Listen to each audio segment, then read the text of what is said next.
Plateau, en pleine cité des affaires, voici le Wall Street Center ivoirien, l'immeuble CCIA, 26 étages, tout en verre, défiguré par des impacts de balles.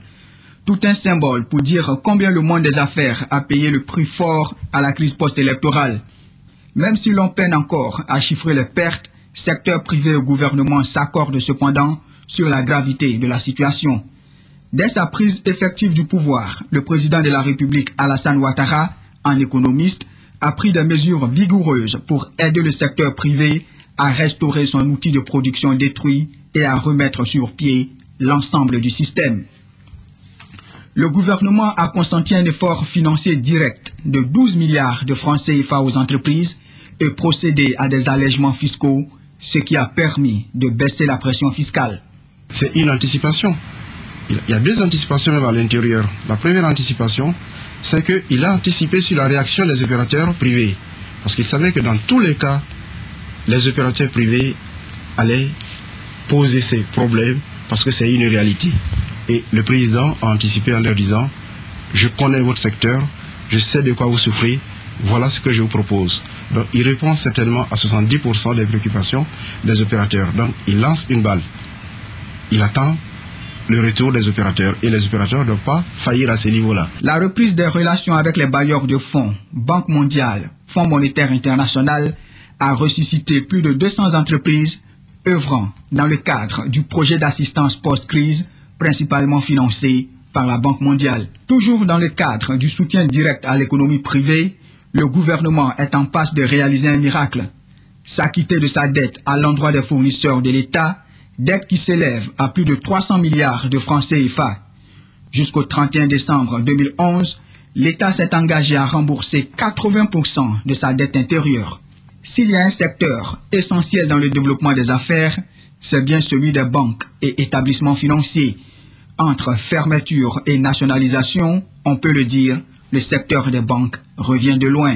Il y a eu pas mal d'actions positives qui ont été menées au cours de ces 100 premiers jours, notamment l'ouverture déjà des banques avec l'appui du gouvernement, le rétablissement des relations entre l'État et les bailleurs de fonds, la réhabilitation de certaines infrastructures économiques et le lancement de certains grands chantiers, notamment le chantier du troisième pont et puis l'amélioration globale de la situation sécuritaire, ce qui permet aujourd'hui au secteur bancaire de fonctionner normalement. Comme on le voit, tous ces efforts du gouvernement en 100 jours d'activité ont permis de ramener en vie la Côte d'Ivoire économique. Le taux de croissance, qui était de moins 7,5%, est aujourd'hui à moins 5%. Ce résultat très encourageant, il faut le signaler, a été rendu possible grâce à la bonne gestion des importants apports financiers extérieurs récoltés par le président de la République. Depuis, dans le milieu des affaires, il y a un maître mot qui revient, confiance. En effet, la confiance est de retour dans le secteur privé. Plusieurs indicateurs la confortent. Paiement régulier des salaires de fonctionnaires, retour des bailleurs de fonds, retour de la Bourse régionale des valeurs mobilières, BRVM, délocalisée à Bamako durant la crise, reprise des activités économiques, succès de l'emprunt obligataire lancé par le Trésor et la comptabilité publique, et enfin, bilan positif du troisième trimestre de la Direction générale des impôts sur un objectif d'un peu plus de 176 milliards de francs CFA, 254 milliards ont été réalisés, soit une plus-value de 78 milliards de francs CFA. De quoi rassurer les sceptiques qui craignaient que l'État peine à mobiliser les ressources intérieures pour mener à bien son programme de 3050 milliards de francs CFA inscrits au budget 2011. Depuis, l'avenir reste prometteur. Selon les projections du ministère de l'économie et des finances, à partir de 2012, l'économie devrait enregistrer une croissance de 8,5% avant de s'installer dans une tendance moyenne de plus 6% en 2013 et 2014. Toutefois, beaucoup reste à faire après 100 jours d'activité. L'amélioration visible de l'environnement des affaires n'arrive toujours pas à faire baisser le coût des denrées alimentaires de grande consommation. Pour faire baisser les prix des aliments de base, le gouvernement est invité à poursuivre ses actions de lutte contre le racket et les entraves à la fluidité routière. Le gouvernement qui compte sur le secteur privé pour résorber le chômage doit continuer également son aide directe aux entreprises. Il y a effectivement des mesures fiscales qui ont été prises, mais ces mesures fiscales concernent pour l'entreprise en activité.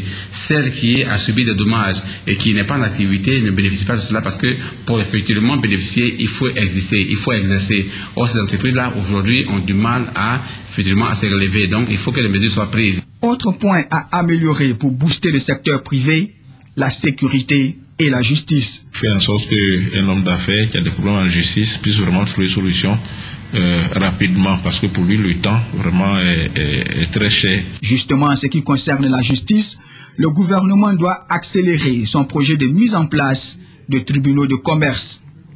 En ce qui concerne l'énergie, les opérateurs économiques redoutent encore un autre délestage. Autre attente et non des moindres, l'audit de la filière café-cacao et surtout sa réforme. Une exigence de la Banque mondiale et du Fonds monétaire international pour l'atteinte du point d'achèvement de l'initiative PPTE à l'horizon 2012. Que retenir des 100 jours du gouvernement mis en place par le président Alassane Ouattara et conduit par le Premier ministre Guillaume Kibafori Soro? En 100 jours, il n'est pas facile de juger de la gestion d'un exécutif quand il hérite d'une crise armée de 4 mois avec 3000 victimes et plusieurs centaines de milliards de pertes du secteur privé.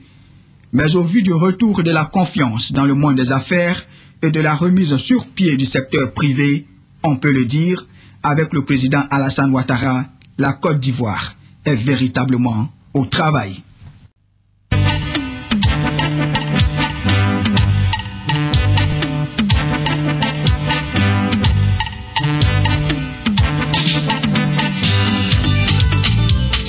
La Côte d'Ivoire a longtemps été citée en exemple pour l'importance de son réseau routier dans la sous-région.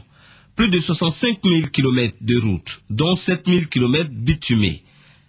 Un réel avantage pour son économie qui, au fil des années, s'est effritée. Le réseau s'est dégradé sous la forte pression de la circulation. Ajoutez à cela le manque d'investissement dans le secteur pendant plusieurs décennies. À l'issue de la crise post-électorale, avec l'avènement du président Alassane Ouattara et le gouvernement du Premier ministre Soro Guillaume, plusieurs chantiers dans le domaine des infrastructures sont en cours de réalisation. Traduction en actes de cette volonté affichée du président Alassane Ouattara de redonner à la Côte d'Ivoire les arguments de son développement, le lancement des travaux du 3e pont baptisé Henri Konan Bédié. Dans 2 ans, les Abidjanais vont disposer d'un pont assorti d'un échangeur à 3 niveaux. Un ouvrage qui va donner à la capitale ivoirienne une longueur d'avance en matière d'infrastructures modernes, mais aussi et surtout soulager la circulation à Abidjan qui est devenue un vrai calvaire. Financé par la Banque mondiale, le projet d'urgence des infrastructures urbaines est passé d'une enveloppe de 54 milliards à 75 milliards de francs CFA. Ces travaux gagnent en intensité. Une passerelle piéton en construction entre le quartier Adjamé-Brakodi et Williamsville. Rivera 2, dans la commune de Cocody. Les travaux de l'échangeur démarrent dans quelques jours, le temps que soient livrées les voies de contournement en cours d'achèvement.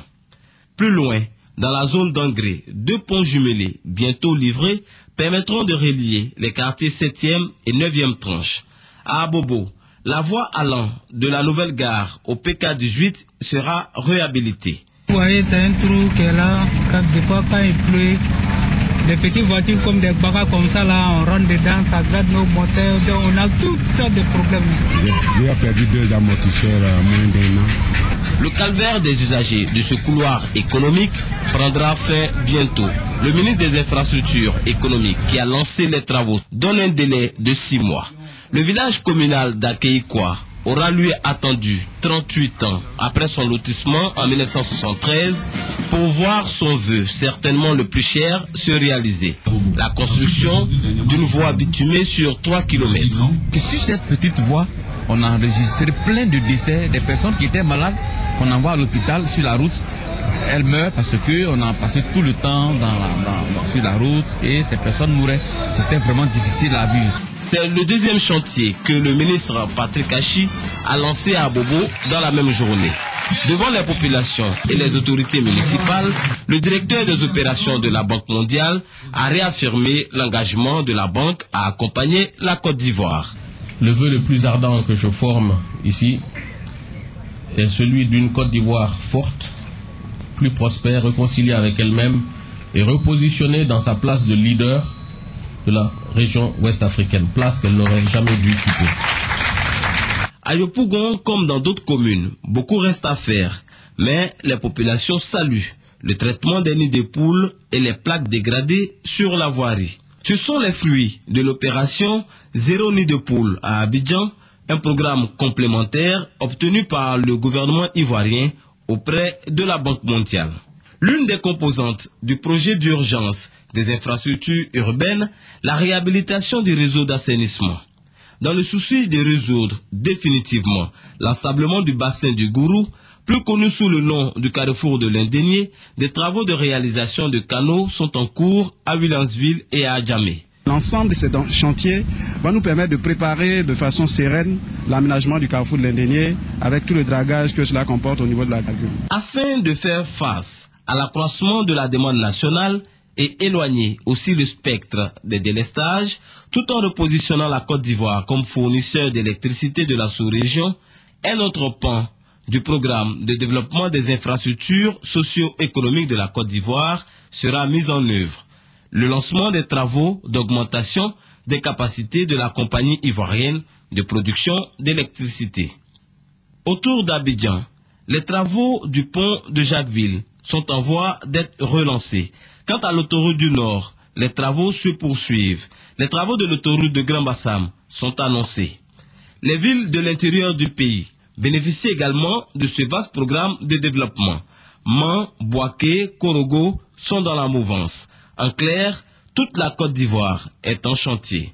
100 jours après la formation du gouvernement, les signes de la reprise sont visibles. Le gouvernement Soro n'a pas chômé.